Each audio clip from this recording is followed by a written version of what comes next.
बहुत समय पहले की बात है। भगवान श्री कृष्ण हर पल राधे जी का नाम पुकारते रहते थे। रुक्मिणी जी को इसका रहस्य जानने की तीव्र इच्छा हुई।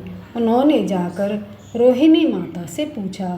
तब माता ने सुभद्रा को दरवाजे के बाहर पहरा देने के लिए बैठा दिया और कहा, यदि कृष्ण बलराम आएँ तो हमें इशारा कर देना। माता भगवान की बाल लीला सुनाने लगीं। इतने में कृष्ण बलराम भी आ गए।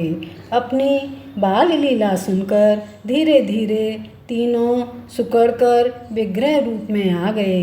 तभी वहाँ नारद जी आए और बोले, भगवान, कलयुग में भी मैं आपके ऐसे ही दर्शन करना चाहता हूँ। भगवान ने कहा, हे नारद, तुम्हारे मन की इच्छा अवश्य पूरी होगी।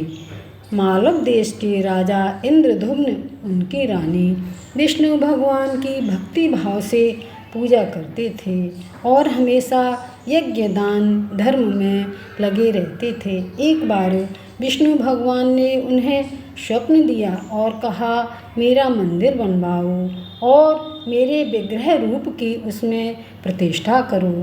तब राजा ने मंदिर बनवाया और मूर्ति प्रतिष्ठा के बारे में सोचने लगा।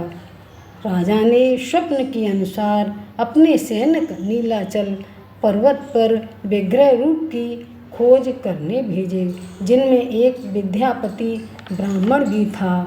उसने मन में निश्चय कर लिया था, मैं जरूर राजा की इच्छा पूरी करूँगा, और आगे चला। चलते चलते रास्ता भटक गया और घने जंगल में पहुँच गया। आगे एक शेर आ गया। विद्यापति बहुत घबरा गए। तब शेर ने उनको घायल कर दिया। तब सबर कबीले की एक कन्या वहाँ आ गई और उनको अपने साथ अपने घर ले आई और उस मुसाफिर के बारे में अपने पिता को बताया।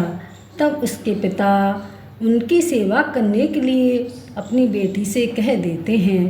तब वह बेटी सेवा करने लग जाती है और दोनों में प्रेम हो जाता है।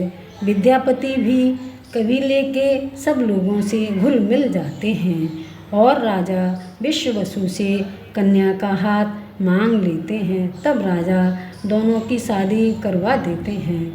राजा विश्ववसु एक गुफा के अंदर भगवान के विग्रह की पूजा करने जाते थे। यह बात विद्यापति को पता चली।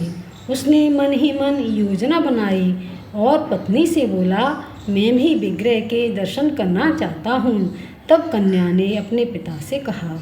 तब राजा विद्यापति को आँखों पर पट्टी बांधकर गुफा में ले गए। विद्यापति भी सरसों के दाने मुट्ठी में भरकर रास्ते में डालते गए।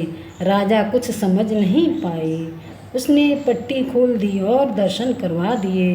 कुछ दिनों में सरसों के पौधे निकल आए। तब विद्यापति उसी रास्ते गुफा में पहुंच जाते हैं और उस विग्रह को चुराकर ले आते हैं और राजा इंद्रद्युम्न के पास आ जाते हैं। जब राजा विश्ववसु पूजा करने जाते हैं और भगवान को न पाकर बहुत दुखी होते हैं, तब भगवान उनको स्वप्न में लौटकर आने की कह देते हैं। जब राजा इंद्रद्युम्न प्रतिष्ठा की तैयारी करते हैं तो भगवान स्वप्न में दर्शन देकर राजा से कहते हैं, राजा, सागर के किनारे एक लकड़ी बहकर आ रही है और उसको राजा विश्ववसु ही निकाल पाएंगे। इस विग्रह को राजा विश्ववसु को लौटा दो। तब राजा ने विश्ववसु को बुलवाया और स्वप्न की बात सुना दी। तब विश्ववसु उस लकड़ी को निकाल कर ले आते हैं और राजा से कहते हैं, महाराज, अब आप विग्रह बनवा लीजिए। राजा ने बहुत से कारीगर बुलवाए। तब विश्वकर्मा एक बूढ़े का भेष बनाकर आए और राजा से बोले, मैं मूर्ति बना दूंगा, बस मेरी एक शर्त है, जब तक मूर्ति पूरी नहीं हो जाए तब तक कोई उसे नहीं देखेगा। राजा इंद्रधुम्न उनकी बात मान लेते हैं। फिर विश्वकर्मा एक कमरे का दरवाज़ा बंद करके उसमें मूर्ति बनाने लगे। 10 दिन तक तो उस कमरे से आवाज़ें आती रहीं, लेकिन 11वें दिन बिल्कुल भी कुछ सुनाई नहीं दिया। तब राजा चिंता में पड़ गए। फिर तो इंद्रधुम्न राजा ने कमरे का दरवाज़ा खुलवाया और 3 अधूरी मूर्ति देखकर राजा समझ गए कि वो विश्वकर्मा ही थे जो आधी अधूरी मूर्ति बनाकर चले गए। तब तो राजा ने प्रभु की इच्छा समझकर मंदिर में उन्हीं 3 मूर्तियों की प्राण प्रतिष्ठा करवाकर पूजन किया और विश्ववसु को विग्रह लौटा दिया।